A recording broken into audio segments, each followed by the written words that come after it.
করিনা কাপুর খান তার নেক্সট বড় cinema the Buckingham মার্ডার্সের teaser বেরিয়ে গেছে, সেটা নিয়ে কথা বলবো এই ভিডিওতে। 13 সেপ্টেম্বর এটা রিলিজ করছে সিনেমা হলে। এটা ডাইরেক্ট করছে হংসল মেহতা, যে অনেক ভালো ভালো সিনেমা ডাইরেক্ট করেছে, কিন্তু আমরা বেশি তাকে চিনি বা বেশি পরিচিতি তিনি পেয়েছে স্ক্যাম 1992 ডাইরেক্ট করার পরে।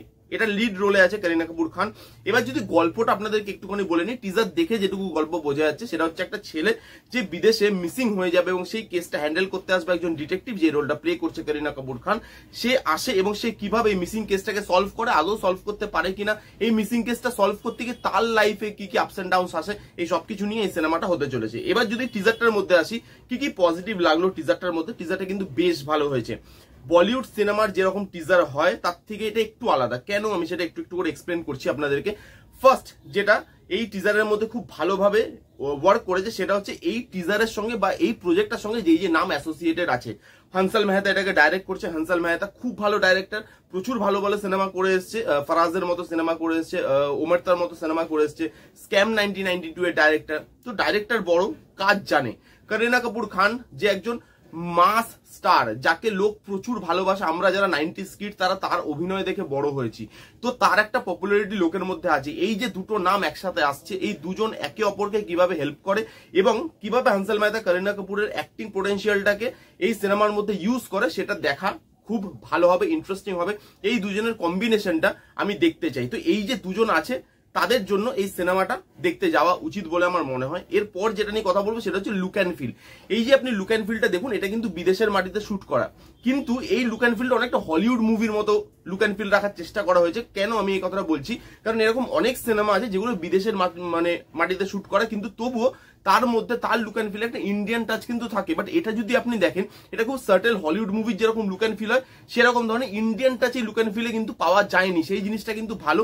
এখানে যে লুক অ্যান্ড ফিলটা এরকম ভাবে আপগ্রেড করার চেষ্টা করা হয়েছে, একটু আলাদা কিছু অডিয়েন্সকে দেওয়ার চেষ্টা করা হচ্ছে লুক অ্যান্ড ফিলের মাধ্যমে, সেটা কিন্তু বেশ ভালো লাগছে। তার মধ্যে এই যে টিজারটা, এটা কিন্তু টেকনিক্যালিও স্ট্রং বলে মনে হচ্ছে। সেটা লুক অ্যান্ড ফিল থেকে বলুন, বিজিএম থেকে বলুন, কালার টোন থেকে বলুন, টাকা পয়সা খরচা করা হয়েছে সেটা কিন্তু বোঝা যাচ্ছে। সেটা কিন্তু লুক অ্যান্ড ফিলটা প্রোভাইড করতে পারছে। টেকনিক্যালিও এই টিজারটা আমার বেশ ভালো লেগেছে। করিনা কাপুর খানকে অনেক দিন বাদে দেখে ভালো লাগছে।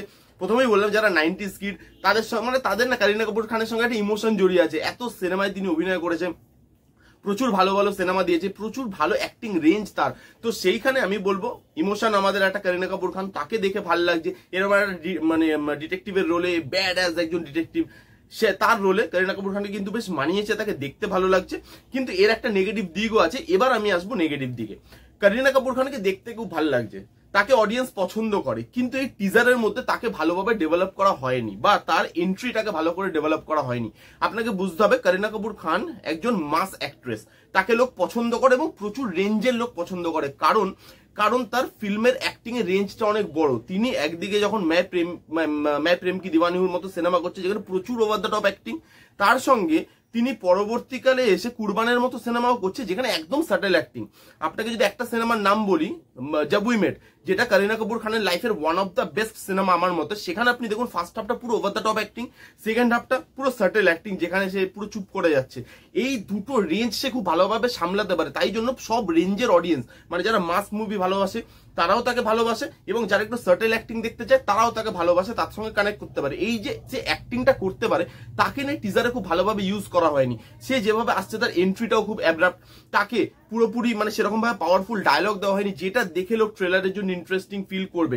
টিজারে একটা দুটো পাওয়ারফুল ডায়লগ দেওয়াটা খুব ইম্পর্টেন্ট। আপনি দেখুন অ্যানিমেলের টিজারে কি সুন্দর স্মার্টলি একটা মুভ করেছিল, যে পুরো টিজারটা রণবীর কাপুরকে দিয়ে বার করেছে বড় টিজার, লাস্টে গিয়ে ববি দলকে ইন্ট্রোডিউস করে এবং ওই যে এই যে স্টেপটা, এটা খুব ফেমাস হয়ে যাওয়ার সঙ্গে সঙ্গে লোক ববি দলের ক্যারেক্টারটাকে দেখতে চায়। তো এই ক্যারেক্টারটার মধ্যে টিজারে এমন কি ডায়লগ আছে, এমন কি প্রেজেন্টেশন আছে যেটার জন্য লোক ট্রেলারটা দেখতে চাইবে। ভাই করিনা কাপুরকে একটু আলাদা লাগছে। এই যেই করিনা কাপুর খানকে আমরা দেখে এসেছি এতদিন, তার থেকে এটা হাটকে হংসল মেহতা তাকে আলাদা কিছু প্রেজেন্ট করবে। এই ক্যারেক্টারটাকে আমি দেখতে চাই, ট্রেলার দেখার জন্য, মুভি দেখার জন্য আমি ভাই বসে থাকবো। সেই জিনিসটা কিন্তু ট্রেলারে মিসিং, ইয়েতে মিসিং, টিজারে, তার মধ্যে টিজারটা খুব অ্যাব্রাপ্ট ভাবে কাটা হয়েছে। টিজারটার মধ্যে যে ফ্লো থাকে একটা যে প্রথমে লো পয়েন্ট হাই পয়েন্ট যেটা বলে থাকি আমি সবসময়, সেই জিনিসটা মিসিং, খুব অ্যাব্রাপ্ট ভাবে আছে, সিনগুলো পরপর আসতে থাকে, সেই সিনগুলো একসাথে এসে প্রপার একটা টিজার কিন্তু এটা ওই মানে কাট হিসাবে একটা টিজার বানাতে পারেনি। টিজারটার মধ্যে বাকি যে জিনিসগুলো পজিটিভ বললাম পজিটিভ আছে, হয়তো প্রজেক্টটাও খুব ভালো হবে, কিন্তু টিজার এডিটটা এবং টিজারে করিনা কাপুর খানের এন্ট্রি বা তাকে প্রেজেন্ট করা, এই দুটো জিনিস আমার একটুখানি নেগেটিভ লেগেছে। এই ছিল দ্য বাকিংহাম মার্ডার্স এর টিজারের রিভিউ। কারা দেখেছেন টিজারটা কমেন্ট করে জানান, যারা দেখেন গিয়ে দেখতে পারেন। রিভিউটা কেমন লাগলো জানাতে ভুলবেন না, ভালো লাগলে please give it a Thums up, like করবেন, কমেন্ট করবেন, শেয়ার করবেন, চ্যানেলটাকে মাস্ট সাবস্ক্রাইব করবেন। দেখা হচ্ছে নেক্সট কোনো ভিডিওতে, ততক্ষণ bye bye, take care and be safe.